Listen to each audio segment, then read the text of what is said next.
how to verify Cash App for Bitcoin. Hello everybody, welcome back to my channel. This is me Bipin Bisnath, and today I'll guide you on how to verify Bitcoin on Cash App. Now, if you want to use Cash App to purchase and sell Bitcoin, you'll need to verify your identity first. Once approved, you'll have new limits on your account balance, card opportunities, and more. As long as you provide all the information asked, it will be approved quickly. Here's how you can verify Bitcoin on Cash App. First, you want to open up Cash App and tap on your profile. Then you want to tap on Enable Bitcoin and then tap Bitcoin Verification.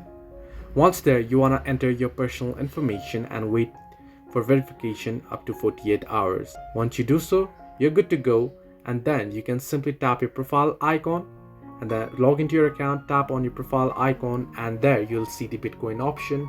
And now you may need to scroll down to find this option and then verify identity, and you're good to go. So hope this helped you. Do like and subscribe, and do not forget to leave a comment down below if you have any further issues.